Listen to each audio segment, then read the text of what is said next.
الحمد للہ رب العالمین والصلاة والسلام علی سید المرسلین اما بعد فاعوذ باللہ من الشیطان الرجیم بسم اللہ الرحمن الرحیم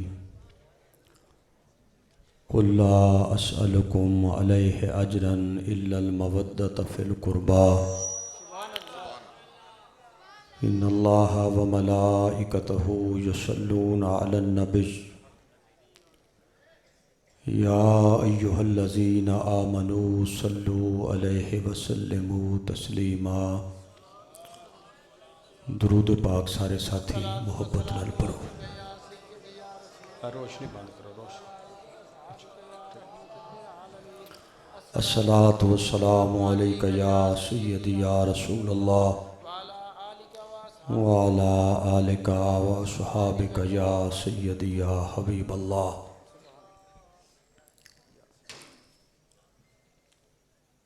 عظیم و شان پیارے آقا دے غلاماں دا اجتماع ہے۔ درود اور سلام پڑھنے دا جس وقت بھی موقع نصیب ہوئے، عقیدت نال، محبت نال، ذوق و شوق نال اللہ اگر توفیق عطا فرمائے تو باواز بلند پڑھنے دی سعادت حاصل کریا کرو۔ آقا دی بارگاہ دے اندر درود اور سلام دا نذرانہ عقیدت پیش کرنے واسطے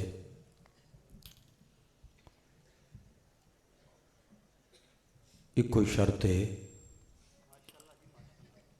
کہ بندے کول دولت ایمان ہوئے۔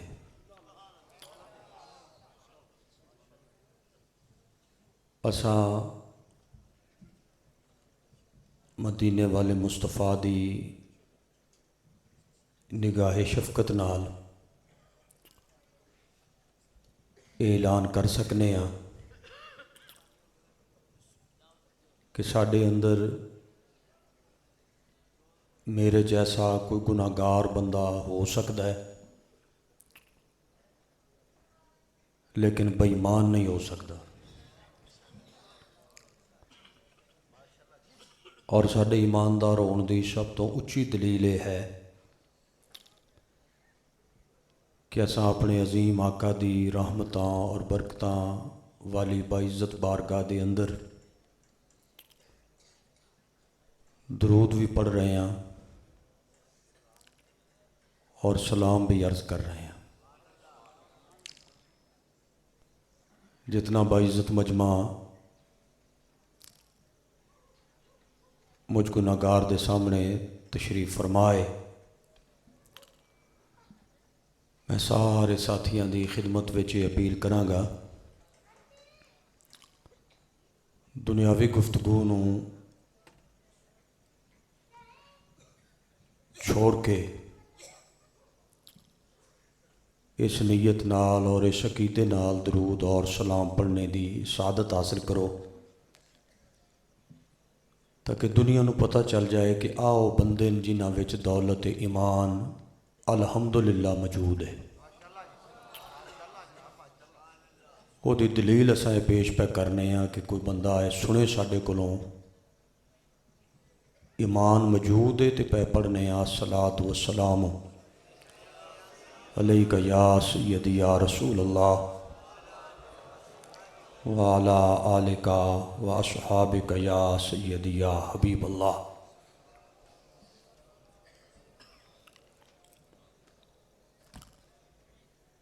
جس دل میں شاخ الفت حیدر کھلی نہیں،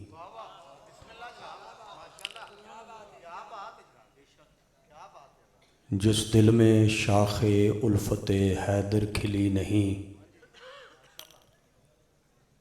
اس شخص کو سکون کی دولت ملی نہیں۔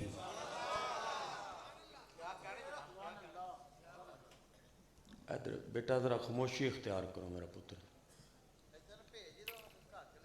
جس دل میں شاخ الفت حیدر کھلی نہیں،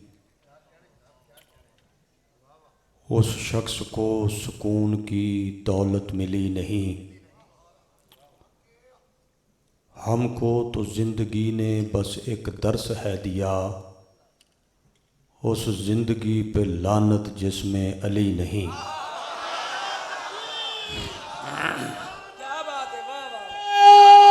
رسالت نعرہ حیدری، نعرہ غوثیہ. کیا بات ہے حضور، ماشاءاللہ ماشاءاللہ.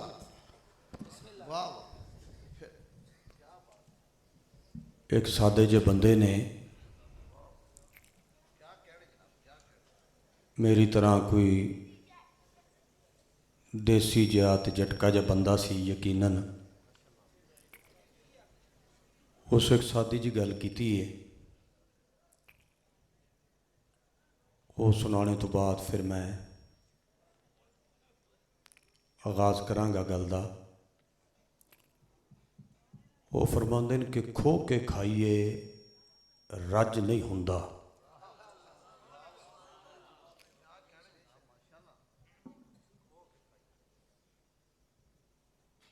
کھو کے کھائیے رج نہیں ہوندا، خالی پنڈا کج نہیں ہوندا. یہ گل ایک باری پھر سنو. مجمع دے اندر الحمدللہ جڑے سیاںیاں بندیاں دیاں گلاں نال پیار کردے ہو، یہ بڑی سیاںی گل کیتی ہے جس سیانے بھی کیتی ہے. وہ فرماندے نے کہ کھو کے کھائیے رج نہیں ہوندا، خالی پنڈا کج نہیں ہوندا. علی دا منکر کعبے جاوے پیندا ہی پیندا ہے، حج نہیں ہوندا.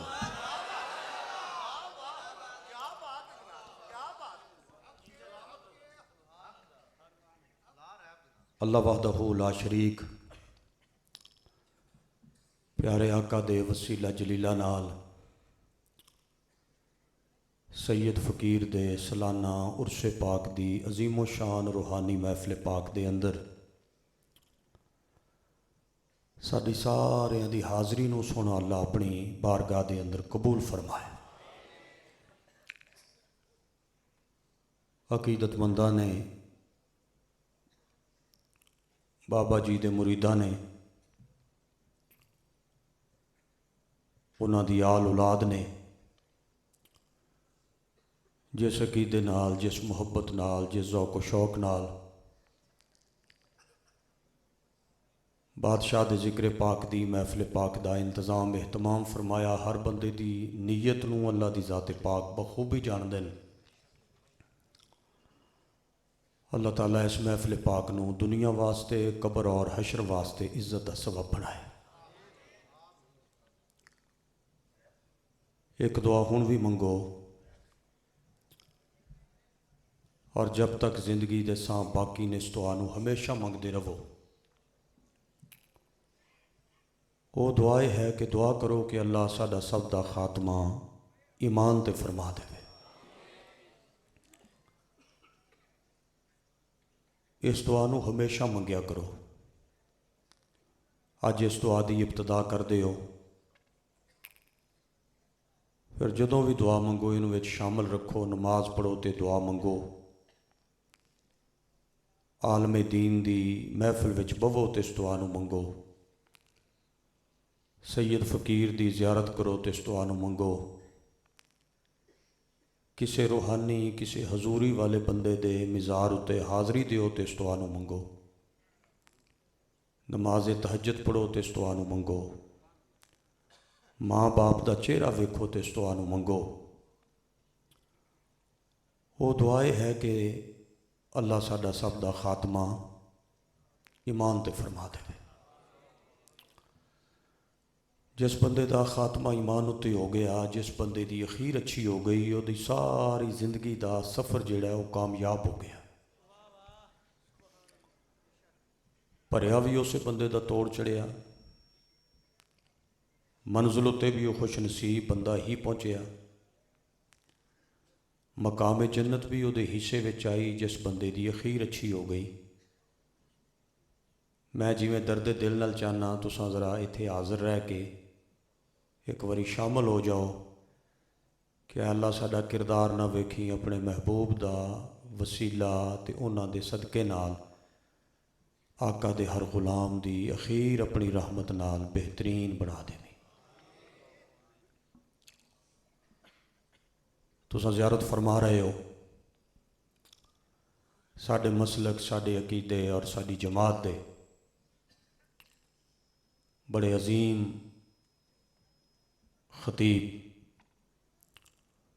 خطیب الاسلام آل نبی اولاد علی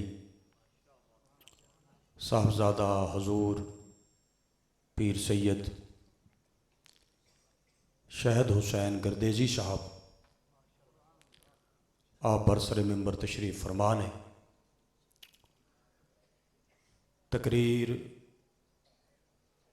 اور خطاب اور خطیب ہون دی حیثیت نال تے میرے وہ بھائی نے، لیکن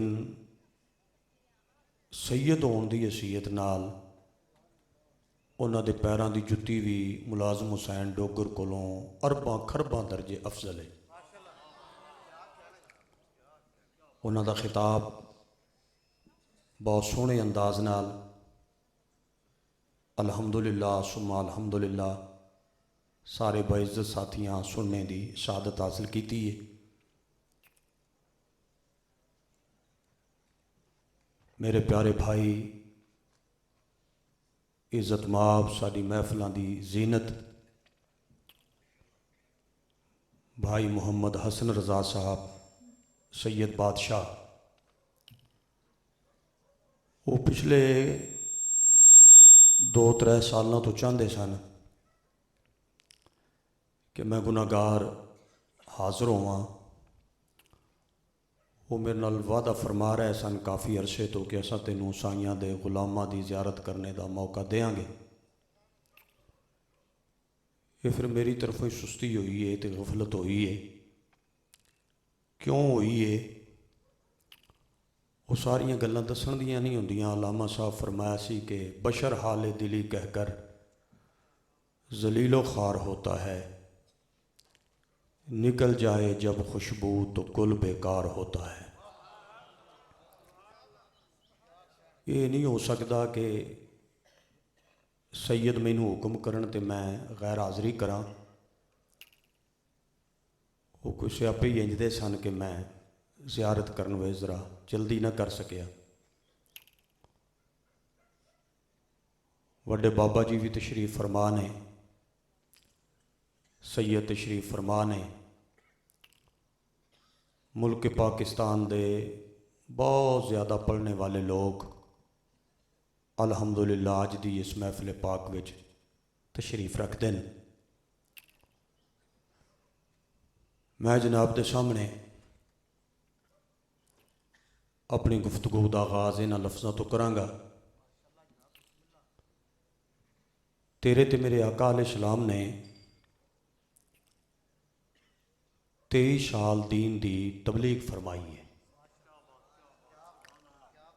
کتنی بولو؟ ذرا سونے ہو کے سارے مل کے آکھو کتنی بولو؟ 23 سال۔ تقریر سناؤنی نہیں، گل سمجھانی ہے۔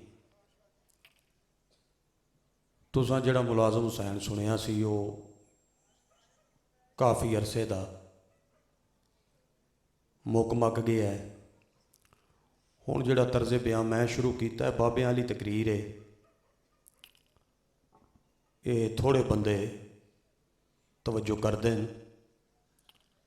نالے میں ایک تمہیں گل دس دیاں کہ زندگی دا مزہ 40 سالاں تو بعد ہے، 40 سالاں تو پہلے زندگی دا سواد کوئی نہیں، کچا پکا جا کم ہوندا ہے۔ ڈھیر ساریاں گلاں بندہ ایسیاں کہہ بیندا ہے جڑیاں نہیں کہن دیاں ہوندیاں۔ 40 ਸਾਲਾਂ ਤੋਂ ਬਾਅਦ ਫਿਰ ਜ਼ਿਹਨੀ ਤੌਰ ਬੰਦਾ ਮਜ਼ਬੂਤ ਹੋ ਜਾਂਦਾ ਹੈ। 40 ਸਾਲਾਂ ਤੋਂ ਬਾਅਦ ਬੰਦਾ ਬਣ ਜਾਂਦਾ ਹੈ। ਜੇ ਕਿਸੇ ਦੀ ਨਿਗਾਹ ਨਾ ਹੋਵੇ ਤਾਂ ਫਿਰ ਥਿੜਕ ਵੀ ਜਾਂਦਾ ਹੈ। मैं चाहना कि अज़ीम और बाइज़्ज़त ख़तीब और फिर सैयद तशरीफ़ फरमा ने गुफ्तगू थोड़ी करा लेकिन सोहनी करा।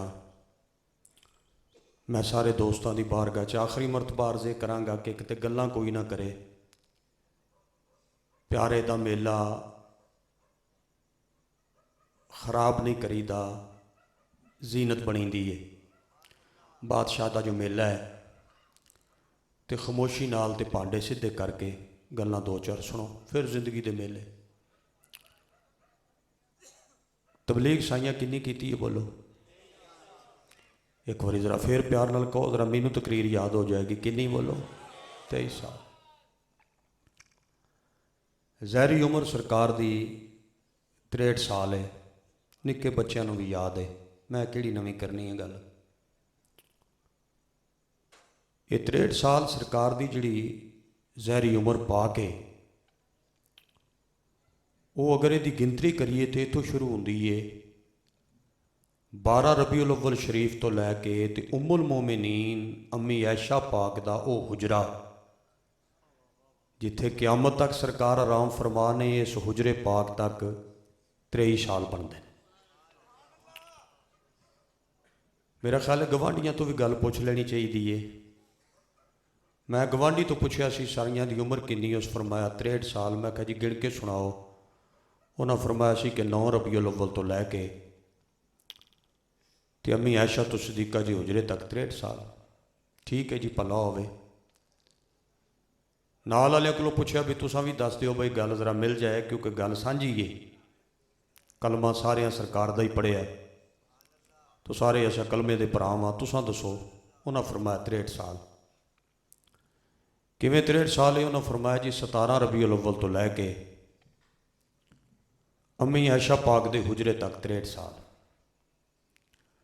तुहानूं ये परेशानी होगी कि यार मसला इको ही है, गल इको ही है, तो बंदियां बदलाई क्यों है? कईयां 9 आख्या है, कईयां 17 आख्या है, तो कईयां 12 आख्या है। मैनू इस गल की बड़ी खुशी है भी शुक्र करो महीना किसी तब्दील नहीं किया। जेड़े नहीं बोले उन्होंने क्या बात है। मैनू 33 नंबर दे दिओ, खतीब वड्डा सारा बैठा, मैं पास हो जावां, बस इन्नी गल है। होर तुसां बोलोगे तो मेरा कोई चुबारा नहीं बन जाना, तुसीं नहीं बोलोगे मैनू घरों किसी नहीं कढ़ देना।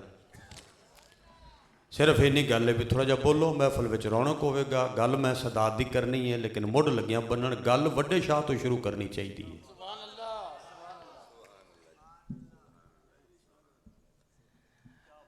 कुल जिहड़ी उम्र पा के वो 63 साल है।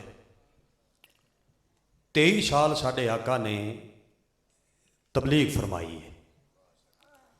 ये लफज मेरा नहीं, गल मेरी नहीं, या वंड मेरी नहीं, किसी सियाणे बंदे की गल है तो सियाणे की वंड है। आल मेहनत मेरी नहीं, जिहड़ा हुण मैं लफज आखना है किसी सियाणे दी है। तुहानूं पिया दसना कलेजे ठंड पै जाए तो सारे बोल दिओ, महफल सोहनी हो जाए, ना बोलो तो फिर भी कोई नहीं, क्योंकि बोलना जरूरी नहीं। तुसी हो ही सामईन, तुस तो सुनने वाले हो ना। जिहड़ा तरावियां पढ़ रहा है तो जिहड़ा पिछे खलोता हो उन्होंने की आंदे ने, तो जो भी पढ़न लग जाए तो अगला किले वेले पढ़ेगा। ये तुसी बोलते हो तो असीं बुलाने ताकि साडी गल जरा फब जाती हो। कोई ना बोले तो गुनाहगारी कोई नहीं, क्योंकि बंदे समुंदर तबीयत भी होंदे ने। समुंदर नूं फिर ठा ठांदियां दी आंदी है ना जी। सुनो जरा तवज्जो नाल। एक सियाणे बंदे वंड कीती, हो सका जी ये कुल उम्र 63 साल है, 40 साल एक पासे ते 23 साल एक पासे।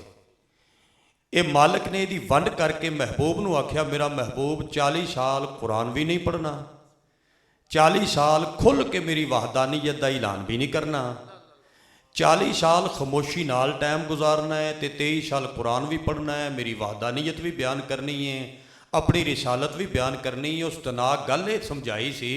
उस आख्या अल्लाह फरमाया सोहणिया 40 साल मक्के दे लोकां नूं कुरान बन के विखा दे, 23 साल कुरान पढ़ के सुना दे।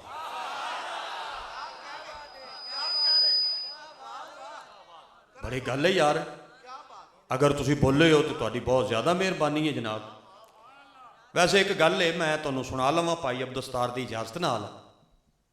ਮੈਂ ਉਹਦੇ ਨਾਲ ਬੋਲਣਾ ਪਸੰਦ ਕਰਾਂਗਾ ਜਿਹੜਾ ਬੰਦਾ ਮੈਨੂੰ ਚੰਗਾ ਲੱਗੇਗਾ। ਮੈਂ ਮਜ਼ਹਬੀ ਆਦਮੀ ਹਾਂ, ਮੇਰੇ ਦਿਲ ਵਿੱਚ ਕਿਸੇ ਦੀ ਹਸਰਤ, ਨਫ਼ਰਤ, ਗੁੱਸਾ, ਹਸਦ ਹੋਣਾ ਨਹੀਂ ਚਾਹੀਦਾ, ਮਜ਼ਹਬੀ ਹਾਂ। ਲੇਕਿਨ ਫਿਰ ਵੀ ਕਈ ਬੰਦੇ ਐਸੇ ਹਨ ਕਿ ਮੈਂ ਜ਼ਰਾ ਗਲੀ ਪਿਓ ਪਿਆਉਂਦਾ ਹੈ, ਪਸੰਦ ਨਹੀਂ। ਤੇ ਯਕੀਨਨ ਢੇਰ ਸਾਰੇ ਬੰਦੇ ਐਸੇ ਹੋਣਗੇ ਜਿਹੜੇ ਮੈਨੂੰ ਵੀ ਪਸੰਦ ਨਹੀਂ ਕਰਦੇ, ਬਈ ਇਹਦੇ ਨਾਲ ਕੀ ਬੋਲਣਾ, ਠੀਕ ਹੈ ਨਾ। ਮੈਂ ਉਹਦੇ ਨਾਲ ਬੋਲਣਾ ਪਸੰਦ ਕਰਾਂਗਾ ਜਿਹੜਾ ਮੈਨੂੰ ਚੰਗਾ ਲੱਗੇਗਾ, ਤੂੰ ਉਹਦੇ ਨਾਲ ਬੋਲਣਾ ਪਸੰਦ ਕਰੇਗਾ ਜਿਹੜਾ ਤੈਨੂੰ ਚੰਗਾ ਲੱਗੇਗਾ। ਬੋਲ ਤੇ ਭਵੇਂ ਨਾ ਬੋਲ, ਪੁਰਾਣਾ ਖਤੀਬਾਂ ਅਲਫਨਾਰ ਬੇਬਕਰੀ ਵਾਲਾ, ਪਤੀਸੇ ਵੇਚਣ ਵਾਲੇ ਨੂੰ ਸਮਝਾਉਣ ਦੀ ਮੇਰੀ ਡਿਊਟੀ ਲਾਈ ਹੈ ਵੱਡੇ ਖਤੀਬਾਂ। ਗੱਲ ਮੇਰੀ ਇੱਕ ਸੁਣ ਲੈ ਤੇ ਸੀਨੇ ਦਾ ਤਵੀਜ਼ ਬਣਾ ਲੈ। ਨਬੀ ਦੀ ਮਹਿਫਲ ਵਿੱਚ ਉਹ ਬੰਦਾ ਬੋਲੇਗਾ ਜਿਹਦਾ ਬੋਲਣਾ ਜ਼ਹਰਾ ਦੇ ਬਾਬੇ ਨੂੰ ਪਸੰਦ ਹੋਵੇਗਾ। ਤੂੰ ਮਤਾਂ ਇਹ ਆਖੇ ਕਿ ਜਨਾਬ ਮੈਂ ਨਹੀਂ ਬੋਲਦਾ, ਮੌਲਵੀ ਭਾਵੇਂ ਜਿੰਨਾ ਤਰਲਾ ਮਾਰ ਲਵੇ, ਬਈ ਬੋਲਣਾ ਕੋਈ ਆਪਣੇ ਵੱਸ ਥੋੜਾ। ਬੋਲਣਾ ਤੇ ਉਸੇ ਜਿਹਨੂੰ ਮਾਲਕਾਂ ਪਸੰਦ ਕਰਨਾ, ਤੇ ਇਹ ਬੋਲਣਾ ਪਵੇਗਾ। ਬਗੈਰ ਬੋਲਣ ਤੋਂ ਕਬਰ ਵਿੱਚ ਵੀ ਜਾਨ ਨਹੀਂ ਛੁੱਟਣੀ। ਉੱਥੇ ਗੂੰਗਿਆਂ ਦੀ ਤਰ੍ਹਾਂ ਇਸ਼ਾਰਾ ਕਰ, ਫੈਂਟੀ ਬਹੁਤੀ ਲੱਗੇਗੀ, ਬੋਲਣਾ ਪਵੇਗਾ। ਬਈ 23 ਸਾਲ ਮੇਰੀ ਸਰਕਾਰ ਨੇ ਤਬਲੀਗ ਫਰਮਾਈ ਹੈ। 23 ਸਾਲਾ ਦੀਨ ਦੀ ਤਬਲੀਗ ਫਰਮਾਣੇ ਤੋਂ ਬਾਅਦ, ਤਵੱਜੋ ਹੈ ਸਾਰੇ ਦੋਸਤਾਂ ਨੂੰ, ਮੈਂ ਹੁਣ ਜ਼ਰਾ ਬੁੱਢਾ ਵੀ ਹੋ ਗਿਆ ਤੇ ਮੈਂ ਟੋਕਣਾ ਵੀ ਨਹੀਂ ਜਿਹੜੇ ਬੰਦੇ ਬੋਲਦੇ ਹੋ। ਵੈਸੇ ਅਗਰ ਖਾਮੋਸ਼ੀ ਨਾਲ ਮੇਰੀਆਂ ਗੱਲਾਂ ਸੁਣੋ ਨਾ ਤੇ ਮੈਂ ਬੜੀਆਂ ਬੜੀਆਂ ਵੰਡਾਂ ਤੁਹਾਨੂੰ ਸਮਝਾ ਦਿਆਂਗਾ ਸਾਦੇ ਅੰਦਾਜ਼ 'ਚ। ਤੇ ਆ ਲੰਗਰ ਸ਼ੰਗਰ ਜਿਹੜਾ ਕੋਈ ਬੰਦਾ ਦੇਵੇ ਬਾਬੇ ਹੋਰੀ, ਤੇ ਜਿਸ ਰੰਗ ਵਿੱਚ, ਤੇ ਜ਼ਰਾ ਬਹਿ ਕੇ ਜ਼ਰਾ ਸ਼ਫਕਤ ਕਰਦਾ ਰਹੇ ਤਾਂ ਕਿ ਅਤਾਰ ਨਾ ਟੁੱਟੇ। ਮੇਰੇ ਵੱਲ ਤਵੱਜੋ ਫਰਮਾਣਾ। ਬਾਬਾ ਜੀ ਜ਼ਰਾ ਬਹਿ ਜਾਓ, ਬਾਬਾ ਫਰੀਦ ਮਲੰਗਾ ਬਹਿ ਜਾ, ਇੱਥੇ ਬਹਿ ਕੇ ਦਿੰਦੇ ਰਹੋ। ਇਹ ਮੈਂ ਨਹੀਂ ਆਂਦਾ, ਅਸੀਂ ਉਂਝ ਸੈਯਦ ਫਕੀਰ ਨੂੰ ਮੰਨਣ ਵਾਲੇ ਹਾਂ। ਮੈਨੂੰ ਇੱਕ ਬੰਦਾ ਆਂਦਾ ਡੋਗਰ ਸਾਹਿਬ ਲੈਂਦੇ ਕਿਉਂ? ਮੈਂ ਕਿਹਾ ਫਕੀਰਾਨਾ ਸਿਲਸਿਲਾ ਅਸੀਂ ਤਾਂ ਸਦਾ ਕਰ ਲੈਂਦੇ ਹਾਂ ਵੀ ਮੀਆਂ ਆ ਲੰਗਰ ਸ਼ੰਗਰ ਦਿਓ। ਆ ਬੰਦੇ ਕਈ ਨਾਰਾਜ਼ ਨੇ ਨਾ ਵੀ ਫਲਾਣੇ ਫਲਾਣੇ ਲੰਗਰ ਲੈਂਦੇ ਨੇ, ਵੀ ਕਿਉਂ ਲੈਂਦੇ ਹੋ? ਵੀ ਇਹ ਫਕੀਰਾਨਾ ਸਿਲਸਿਲਾ ਹੈ, ਇਹਦੇ 'ਚ ਨਾਰਾਜ਼ਗੀ ਵਾਲੀ ਕਿਹੜੀ ਗੱਲ। ਗੁਜ਼ਾਰਿਸ਼ ਮੈਂ ਕਰਨਾ ਚਾਹੁੰਦਾ, ਜ਼ਰਾ ਤਵੱਜੋ ਨਾਲ ਸੁਣਨਾ। ਮੁੱਢ ਮੈਂ ਬੰਨ ਲਵਾਂ ਤੇ ਫਿਰ ਜਿਵੇਂ ਤੁਹਾਡਾ ਦਿਲ ਹੈ ਅਜੇ ਜ਼ਰਾ ਤਵੱਜੋ ਬਹੁਤੀ ਚਾਹੀਦੀ ਹੈ। ਮਿੰਨਤ ਪਿਆ ਕਰਨਾ ਸਾਡਾ ਕੰਮ ਹੈ, ਮਿੰਨਤ ਤਰਲੇ ਵਾਲਾ। ਬਈ 23 ਸਾਲਾ ਦੀਨ ਦੀ ਤਬਲੀਗ ਫਰਮਾਣੇ ਤੋਂ ਬਾਅਦ ਮੇਰੀ ਸਰਕਾਰ ਨੇ ਫਰਮਾਇਆ ਕਿ ਐ ਮੇਰੇ ਗੁਲਾਮੋ, ਮੈਂ 23 ਸਾਲਾ ਦੀਨ ਦੀ ਤਬਲੀਗ ਮੁਕੰਮਲ ਕਰ ਲਈਏ ਤੇ ਮੇਰਾ ਹੁਣ ਦਿਲ ਚਾਹੁੰਦਾ ਹੈ ਮੈਂ ਜ਼ਹਿਰੀ ਤੌਰ ਇਸ ਦੁਨੀਆ ਵਿੱਚੋਂ ਜਾਣੇ ਦਾ ਇਰਾਦਾ ਰੱਖਣਾ, ਕਬਰ ਪਾਕ ਦੀ ਦੁਨੀਆ ਵਿੱਚ ਤਸ਼ਰੀਫ ਲੈ ਕੇ ਜਾਣੇ ਦਾ ਇਰਾਦਾ ਰੱਖਣਾ। ਅਸੀਂ ਕਿਉਂਕਿ ਅਹਿਲੇ ਸੁन्नत, ਸੁन्नी ਅਨਪੜ੍ਹ ਹੋ ਸਕਦਾ ਹੈ, ਸੁन्नी ਥੋੜਾ ਪੜ੍ਹਿਆ ਲਿਖਿਆ ਹੋ ਸਕਦਾ ਹੈ, ਲੇਕਿਨ ਸੁन्नी ਦੀ ਅਕੀਦੇ ਵਿੱਚ ਸੂਤਰ ਬਰਾਬਰ ਰਾਈ ਦੇ ਦਾਣੇ ਜਿੰਨਾ ਅਕੀਦੇ ਵਿੱਚ ਗੜਬੜ ਨਹੀਂ ਹੋ ਸਕਦੀ। ਬਈ ਮੈਂ ਅਗਰ ਕੋਈ ਲਫ਼ਜ਼ ਐਸਾ ਬੋਲ ਬੈਠਾ ਹੂੰ, ਮੇਰੀ ਜਹਾਲਤ ਹੋ ਸਕਦੀ ਹੈ, ਮੇਰੀ ਕਮ ਇਲਮੀ ਹੋ ਸਕਦੀ ਹੈ, ਲੇਕਿਨ ਮੇਰੀ ਅਕੀਦੇ ਵਿੱਚ ਗੜਬੜ ਨਹੀਂ। ਔਰ ਉਹ ਇਹ ਬੜੀ ਗੱਲ ਹੈ, ਬੰਦਾ ਅਕੀਦੇ ਵਿੱਚ ਪੱਕਾ ਹੋਵੇ ਤੇ ਕਿਆ ਬਾਤ ਹੈ। ਪਾਰਟੀ ਵਿੱਚ ਬੰਦੇ ਮਾੜੇ ਵੀ ਹੁੰਦੇ ਨੇ, ਚੰਗੇ ਵੀ ਹੁੰਦੇ ਨੇ। ਮੈਂ ਇਤਨਾ ਅਹਿਲੇ ਇਲਮ ਨਹੀਂ ਹਾਂ। ਬਾਬੇ ਹੋਰਾਂ ਪਹਿਲੇ ਬਿਆਨ ਫਰਮਾਇਆ, ਖਿਤਾਬ ਫਰਮਾਇਆ ਨੇ, ਅਲਹਮਦੁਲਿल्लाह ਮੁਕੰਮਲ ਆਲਮੇ ਦੀਨ ਵੀ ਨੇ। ਇਸ ਗੱਲ ਨੂੰ ਮੈਂ ਸਮਝਦਾ, ਮੈਂ ਆਲਮੇ ਦੀਨ ਨੂੰ ਵੀ ਸਮਝਣਾ ਤੇ ਉਹਨਾਂ ਦੀ ਕਦਰ ਵੀ ਜਾਣਨਾ। ਇਹ ਬਕਾਇਦਾ ਆਲਮੇ ਦੀਨ ਨੇ, ਮੈਂ ਬਕਾਇਦਾ ਆਲਮੇ ਦੀਨ ਨਹੀਂ ਹਾਂ। ਲੇਕਿਨ ਇਹ ਵੀ ਮੈਂ ਆਪਣੀ ਪਾਰਟੀ ਵਿੱਚ ਕੱਚੇ ਪਿੱਲੇ ਵਾਲੀ ਗੱਲ ਨਹੀਂ, ਕਿਉਂਕਿ ਮੇਰਾ ਅੰਦਰੋਂ ਈਮਾਨ ਹੈ ਬੰਦਾ ਪਾਰਟੀ ਦਾ ਪੱਕਾ ਹੋਵੇ ਤੇ ਲੀਡਰ ਹਯਾ ਕਰਦਾ ਹੈ, ਅਕੀਦੇ ਦਾ ਪੱਕਾ ਹੋਵੇ ਜ਼ਹਰਾ ਦਾ ਬਾਬਾ ਮਿਹਰਬਾਨੀਆਂ ਕਰਦਾ। ਆ ਜੋ ਸੈਯਦ ਪਿਆ ਉਹ ਸਾਹਮਣੇ, ਆ 700 ਸਾਲ ਹੋ ਗਏ ਨੇ ਬਾਬੇ ਵਾਰਿਸ ਸ਼ਾਹ ਸਰਕਾਰ ਨੂੰ। ਇਹ ਉਹਨਾਂ ਹੀ ਫਰਮਾਇਆ ਸੀ, ਉਹਨਾਂ ਦਾ ਇਰਸ਼ਾਦ ਹੈ। ਉਹ ਫਰਮਾਉਂਦੇ ਸਨ, ਉਹਨੂੰ ਕਦੀ ਨਹੀਂ ਮਾਹੀ ਮਿਲਦਾ ਜਿਹੜਾ ਦੋ ਘਰਾਂ ਦਾ ਸਾਂਝਾ, ਇੱਕੋ ਪਾਸਾ ਰਹਿੰਦਾ ਹੀਰੇ ਖੇੜੇ ਰੱਖ ਜਾਂ ਰਾਂਝਾ। ਮੇਰੀ ਸਰਕਾਰ ਫਰਮਾਇਆ ਮੈਂ 23 ਸਾਲ ਦੀਨ ਦੀ ਤਬਲੀਗ ਮੁਕੰਮਲ ਕੀਤੀ ਹੈ। ਹੁਣ ਮੈਂ ਜ਼ਹਿਰੀ ਤੌਰ ਦੁਨੀਆ ਤੋਂ ਜਾਣੇ ਦਾ ਕੀ ਰੱਖਣਾ? ਬੋਲੋ ਉੱਚੀ ਆਖੋ ਜ਼ਰਾ, ਮਿਲ ਕੇ ਸਾਰੇ ਫਰਮਾਓ ਨਾ। ਇਰਾਦਾ ਸਾਡਾ ਅਕੀਦਾ ਅਹਿਲੇ ਸੁन्नत ਦਾ ਕਿ ਸਰਕਾਰ ਵੀ ਮੌਤ ਦਾ ਜ਼ਾਇਕਾ ਚੱਖਿਆ ਹੈ। ਕਿਵੇਂ ਚੱਖਿਆ ਨੇ? ਆ ਮੇਰੇ ਵੱਲ ਜ਼ਰਾ ਤੱਕਣਾ। ਰਾਤ ਦਾ ਟਾਈਮ ਸੀ, 14ਵੀਂ ਰਾਤ ਦਾ ਚੰਨ ਇਹ ਅਸਮਾਨਾਂ ਤੇ ਚਮਕਾ ਪਿਆ ਮਾਰਦਾ ਸੀ। ਪੂਰੇ ਸ਼ਬਾਬ ਤੇ ਸੀ। ਇਧਰੋਂ ਇੱਕ ਬੱਦਲ ਦਾ ਟੁਕੜਾ ਚੱਲਿਆ ਤੇ ਚੰਨ ਦੇ ਸਾਹਮਣੇ ਆਇਆ। ਇੱਕ ਲਮੇ ਵਾਸਤੇ ਚੰਨ ਗਰੂਬ ਹੋ ਗਿਆ ਤੇ ਟੁਕੜਾ ਅੱਗੇ ਚਲਿਆ ਗਿਆ। ਚੰਨ ਉਂਝ ਚਮਕਣ ਲੱਗ ਪਿਆ ਮਾਰਨ। ਬਸ ਇੰਝ ਹੀ ਇਹ ਜ਼ੈਕਾ ਚੱਖਿਆ ਨੇ। ਫਿਰ ਉਂਝ ਹੀ ਹਯਾਤ ਨਬੀ ਹੈ ਤੇ ਕਾਇਨਾਤ ਪਈ ਵਸਦੀ ਏ। या अल्लाह खैर करी।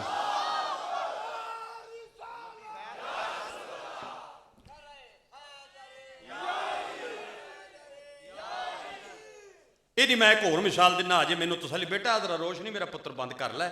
उंज भरी रख डोगर नूं जिंदगी का किहड़ा पता है, भर लै। आ भर इजाजत आम है, लेकिन भाई सतार जो मेहरबानी करनों नहीं हटदा ते तुहानूं कोई मैं रोक सकना? ते नाले तुहानूं रोक किहड़ा सकिया जी? साडे नाल जो पिया होवे पिया, तुसीं पढ़ाई करो। लेकिन आ गल मेरी सुनो पुत्र, मैं गुजारिश करना चाहना, एक मैं यदि मिसाल दिना ताकि गल की वंड हो जाए। ये खतीबुल इस्लाम सैयद बादशाह किहड़े जिले में रहिंदे ने तुसां दसो? उची आखो। एक मिनट, कित्थे रहिंदे ने? इको बंदा बाबा जी कोई नहीं। मैं बच्चों को बुला रहा, मेरे अपने इलम च मैं उन्होंने नौकर जो हाँ। मैं बादशाह दे घर के करीब तकरीर की है तो मैं नौकर जो हाँ साइयां का। तो मेरा मकसद ये गल समझाना, यदा मकसद ये होंदा ये मैं एडा सादियां तां करना ताकि गल जरा ज़हन विच बह जाए। मैं तरला तां पिया लेना। ननकाना साहब आप रहिंदे, ननकाना साहब दा DPO साहब जिहड़ा निहायत आशिक रसूल है तो अच्छा इंसान है, बहुत प्यारा बंदा है। वो हुक्म फरमा देन कि जनाब मैं खतीबुल इस्लाम सैयद बादशाह पीर सैयद शहद हुसैन शाह साहब गर्देजी नाल मुलाकात करना चाहना। तो अपने अमले नूं आखण शाह होरां नूं लै आओ, क्योंकि मैं पिछों नारोवाल दा ते उत्थे इन्हां दा जलसा कराना है। तो लिहाजा मैं चाहना भी शाह होर नाल मैं जरा मुलाकात करा। वो पुलिस का डाला भेजण ते बाबे होरां नूं आके आखण ते बड़ी इज्जत नाल प्रोटोकॉल नाल अगे पुलिस वाले ते पिछे पुलिस वाले, अध च मेरे बादशाह की गड्डी। ये जदों उस DPO साहब के बूहे के सामने जान, वो आप सैयद नूं सलाम करे उठ के ते आके शाह जी मैं इस वास्ते सद्या सी भी चलो सलाम भी हो जाएगा। तो मेरा मिलाद शरीफ का जलसा 12 रबीउल अव्वल नूं हाल साल होंदा है, तुसीं तशरीफ लै चलो। मैं मिसाल दित्ती है ताकि गल समझ आ जाए। मिसाल का मकसद सिर्फ ये होंदा। फिर वही DPO साहब दोबारा हुक्म इरशाद फरमान बई मुलाज़िम हुसैन डोगर नूं लै आओ। वो मैनू आ जान पुलिस वाले लैन भी चल बई हुण, क्योंकि आर्डर सख्त सी। मैं जरा तरला मरला मारा, वो मैनू चुक के गड्डी सुट्टण, मेरी टोपी किधरे ते मेरे पैर दे जुतियां किधरे, ते मैं जरा कोई जिद मिद करा ते कदी उन्हें मुक्की भी दे छड्डी। हुण मैं जदों उत्थे पहुंचिया तो शाह साहब अगे कुर्सी ते बैठे सन, ते मैं शाह होरां नूं कपड़े झाड़ के आखां कि जी तुसीं भी खतीब हो तो मैं भी खतीब हाँ, तो फिर मैं भी आया तो तुसीं भी आए हो। शाह होरी चुप रहे, क्योंकि जिहड़ा वड्डा हुंदा उहदा हौसला वड्डा हुंदा है। एक तीजा बंदा बैठा सी उस जगह, डोगर साहब अकल दा इलाज करा, कुजा तेरा जलील होके आना, कुजा उन्हां दा इज्जत नाल तशरीफ ले आना।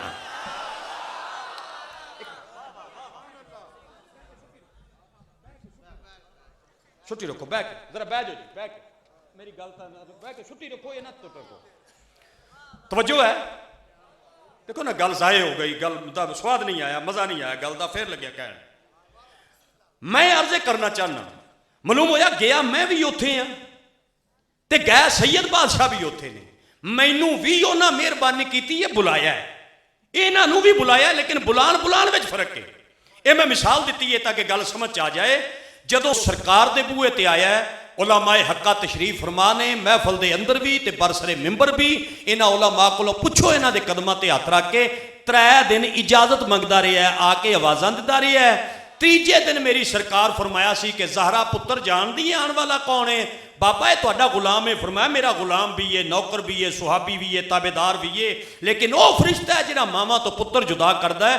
ते बाबा फिर 3 दिन होए नहीं, इजाजत क्यों पिया मंगदा है? फरमाया ज़हरा तेरे पर्दे दा हया करदा है, कयामत तक इजाजत ना देवें, तेरी दहलीज क्रॉस करके दी जुर्रत नहीं कि अंदर आ सके। सुभान अल्लाह, जरा सारे आखो उची आवाज। एक पुरानी दुआ है, मैं बड़े अरसे तो मंग रहा, तो मैं हुण ये नहीं आंदा भी कित्थे कित्थे कर्म होया है, ये गल मैं नहीं आंदा, लेकिन कर्म जरूर होया है। होया बाज़ दफ़ा कहण वाला गुनाहगार हुंदा है ते सुनने वाले ते हो जाता है। ये मैं दुआ मंगना, जरा दर्दे दिल नाल पहली पूरी दुआ सुनियो, काले ना पईयो, फिर एक लम्हे वास्ते सोचियो, दुआ पसंद होवे तो शामिल होइयो। या अल्लाह जिहड़ा तेरे आका, मेरे आका दा, या अल्लाह जिहड़ा तेरे महबूब दा, तेरे प्यारे महबूब दा, तेरे लाडले महबूब दा ते मेरे प्यारे आका दा, मेरे प्यारे मौला दा जिक्र पाक खुश हो के सुन के उच्ची सुभान अल्लाह आखे उन्होंने अज रात सोहने नबी की जियारत होवे। जियारत इंज होवे भी चारे यार भी नाल होण, मुहम्मद दे दोतरे भी मुहम्मद दे नाल होण। बड़ी गल है यार, मैनू पीरा जल्दी आ जाना चाहिए सी माशाअल्लाह, ते मैं आखिर च आया तो मैं दी माफ़ी चाहना भी मैनू जल्दी आ जाना चाहिए सी, थोड़ी जी देर हो गई। मैं गुजारिश करना चाहना मनु भैया, ये नहीं भी असा चले गया तो अल्लाह के नबी भी तशरीफ लै गया। सुनिया जमीनों आसमान का फर्क है। इंज मौत नहीं जिवें साडी, हर बंदे की मौत इको जी नहीं ते हर बंदे की कबर भी इको जी नहीं। अच्छा, ये मेरा हुण जाती तजर्बा भी शामिल है, क्योंकि मैं तकरीबन 44-45 साल के नेड़े हो गया, तो 60 तो बंदा नहीं टपदा, कम नेड़े। ये मेरा तजर्बा भी जदों बंदा इंज लग जाए ना करन, तो वह फिर जुमेरात मसा कढ़दा है। जेड़े बंदे इंज कीता ना, ये अगर फौत हो जान तो मैं हलफन बयान दिना भी इन्हां दे खत्म ते मुफ्त तकरीर करन आवांगा। ये 18 किलो का सिर जो लाया शटाकी की, जुबान ला उच्ची आखो सुभान अल्लाह। मेरा ख्याल है मैनू अपने हथ इस्तेमाल करने पैणगे। मैं गुजारिश करना चाहना, जरा तवज्जो ते गौर नाल सुनना बई। 63 साल मेरी सरकार ने दीन की तबलीग की है, तो 63 सालों तो बाद बई ध्यान रखना, सरकार ने फरमाया मेरा दिल चाहता है, मेरा इरादा पाक बन गया है, मैं जहरी तौर दुनिया तो जाने का इरादा रखना। ये गल किहनां नाल पे कर देन? सुहाबा नाल। सुहाबा नाल गल पै कर देन मेरी सरकार जनाबे सिद्दीक अकबर पाक तो लैके मौला अली दी ये तक, सिद्दीक अकबर दी अलफ तो लैके अली दी ये तक। सुन्नी आंदे ही उन्होंने जिहड़ा मुहम्मद दे हर सुहाबी दा ढिड्डों एहतराम करदा होवे।